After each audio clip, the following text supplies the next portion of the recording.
gambar. Image ini berbicara tentang gambar. Gambar itu termasuk semua visual selain teks ya. Jadi ada bisa ilustrasi, bisa foto, bisa icon, bisa karakter, simbol gitu. Dimana di sini bisa dibuat dalam berbagai gaya yang menciptakan bahasa visual yang kaya dan memberikan rangsangan visual. Tentunya ini tetap perlu disesuaikan dengan produk Bapak Ibu. Kalau memang cukup dengan teks saja cukup, ya sudah gitu ya. Jadi jangan dipaksakan ketika Bapak Ibu pengen image-nya elegan, simple, minimalis, yang clean, kemudian harus ada nih elemen image-nya, ditambahin gambar, nggak perlu begitu. Jadi sesuaikan dengan produk Bapak Ibu sekalian aja. Kalau memang tidak perlu image, ya tidak apa-apa. Tapi tetap harus informatif. Nah, di sini saya sampaikan bahwa image gambar di sini bisa memberikan rangsangan visual gitu ya.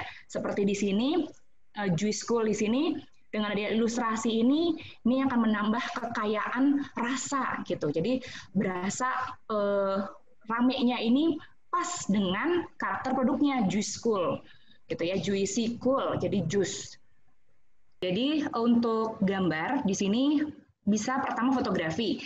Jika misalnya Bapak Ibu ingin menampilkan produk atau misalnya kandungan yang ada dalam produk Bapak Ibu di kemasan gitu. Jadi di sini seperti di contoh yang ada saya tampilkan di sini foto tomat gitu ya, kemudian kacang, ini foto dari foto lah gitu ya.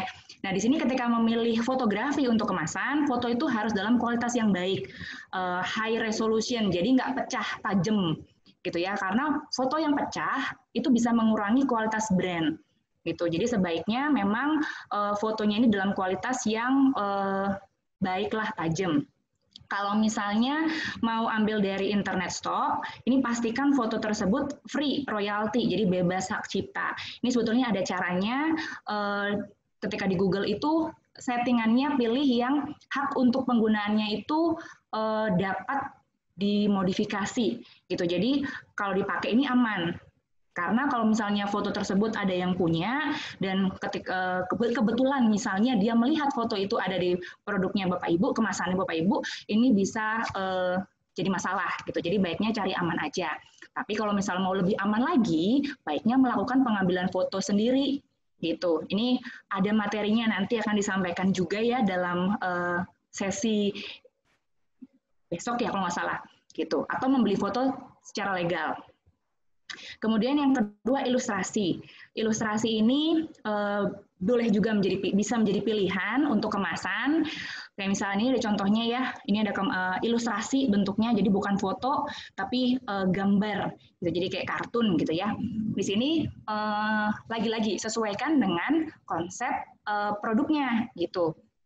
Pas nggak kira-kira kalau produknya Bapak Ibu pakai ilustrasi, atau jangan-jangan malah mengurangi mengurangi realnya. Kalau misalkan Bapak Ibu ingin menunjukkan kualitas dari produknya, ini produknya benar-benar dari buah pilihan nih, maka baiknya foto gitu. Karena foto itu memberikan dampak real.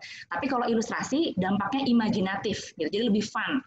Gitu ya. Ketika milih ilustrasi, di sini pastikan konsepnya jelas. Berapa warna yang mau dipakai? Gitu ya, apakah akan menggunakan dimensi warna, misalnya ada gradasinya gitu, jadi terlihat nggak flat tapi masih ada shadow-nya misalnya. Apakah warna yang digunakan solid atau gradasi, ini nyambung juga sama yang kedua gitu ya, apakah warnanya satu solid, plain atau ada gradasinya. Kemudian seperti apa gaya ilustrasinya gitu. Apakah mau line art, outline, atau flat? Flat itu datar gitu ya. Atau ada distorsi, dibuat lebih playful, abstrak misalnya, atau hand drawing seperti sketsa ini seperti ini ya. Ini kayak hand drawing gitu ya, ini gambar tangan gitu. Atau 3D atau gaya yang lain gitu. Kemudian icon. Icon itu dibutuhkan untuk efisiensi informasi di kemasan. Ini bisa dipakai untuk memberikan petunjuk gitu ya dalam produknya. Kalau misalnya produknya Bapak Ibu ini ada cara pakainya, misalnya ada instruksi penggunaan produk ini seperti di bakmi mewah ini ada icon-icon ya. Ini ada buka kemasan, kemudian ketika direbus ditaruh dalam mangkok gitu, kemudian dikasih bumbu gitu. Jadi ini bisa membantu mempercepat informasi sampai ke konsumen gitu. Sehingga sebetulnya kalaupun dia nggak baca teksnya, dia masih bisa dapat nih dari gambarnya, dari ikonnya gitu. Atau distribusi kemasan, seperti ngasih tahu ini produknya barang pecah belah gitu ya. Atau bagaimana cara membawanya nih, ketika didistribusi, oh dia harus dipegang pakai tangan, dia nggak boleh kena air, dia nggak boleh kena sinar matahari langsung. Dengan adanya icon, ini mempermudah informasi sampai gitu. Jadi nggak perlu pakai teks panjang-panjang lagi.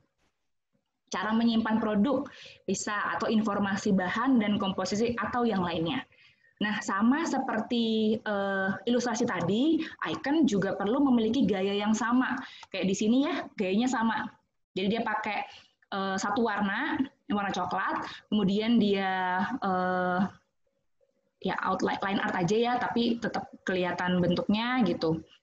Gambar garis luarnya tebal, mie-nya tipis, nah itu tuh gaya-gayanya sama gitu ya. Atau yang di bawah, dia tanpa outline, tanpa garis luar gitu. Jadi dia memiliki gaya visual yang sama, sehingga ketika dia ditempatkan pada kemasan, ada kesatuannya, ada unity-nya.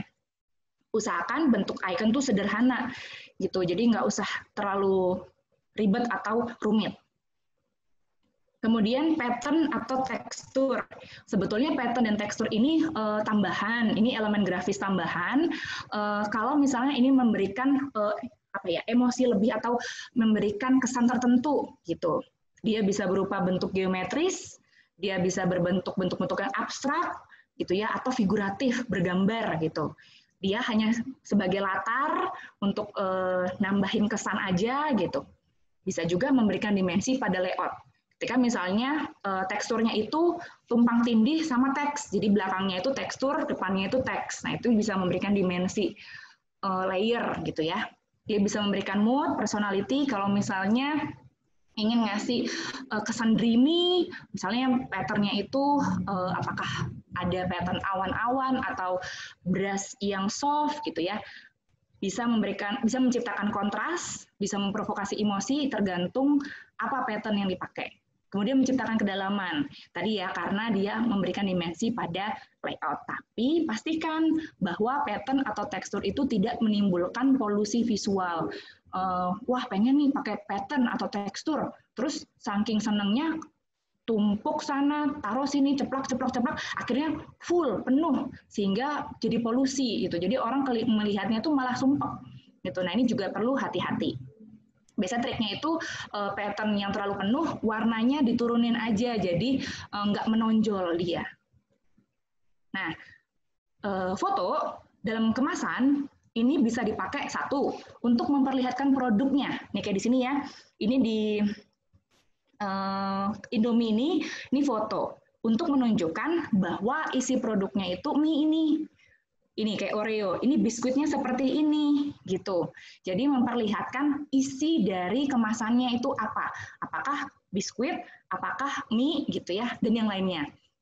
Biasanya kalau misalnya produknya Bapak Ibu itu dikemas pakai kemasan yang tertutup, jadi nggak transparan gitu. Jadi bukan orang konsumen itu nggak bisa melihat langsung. Kayak ini kan ketutup semua nih, orang nggak bisa melihat. Ini juga orang nggak bisa melihat isinya. Maka dengan bantuan foto ini orang bisa tahu oh isinya apa. Kemudian menentukan target konsumen. Jadi kayak misalnya ini Lifebuoy, foto ini dia bisa menunjukkan siapa sih target konsumennya Lifebuoy gitu ya. Ini ada keluarga, maka di sini anak-anak, maka di sini targetnya itu sebetulnya adalah mereka gitu. Bisa juga foto itu memberikan kredibilitas. Misalnya di sini, ini ada foto artis ya, sehingga Lux itu nih yang tahun 2005 ini menunjukkan kualitas dari Lux-nya gitu ya, melihat image yang diberikan oleh si artis, sehingga image itu yang dipakai untuk menunjukkan kualitas dari produknya. Kemudian bisa untuk menunjukkan hasil, kayak di sini L'Oreal Paris, ngasih lihat nih hasilnya nih, kalau dipakai nih seperti ini nih rambutnya nanti gitu. Bisa juga untuk menggugah selera. Itu foto. Kemudian kalau ilustrasi, di sini tadi ya bisa untuk instruksi, perangkat grafis, nih kayak di sini, ada grafis-grafis, bisa jadi simbol atau logo ya, karakter, jika ada karakter desainnya, atau violator, jadi kayak ngasih tahu baru nih, atau isi lebih, isi ekstra 25% dan segala macam.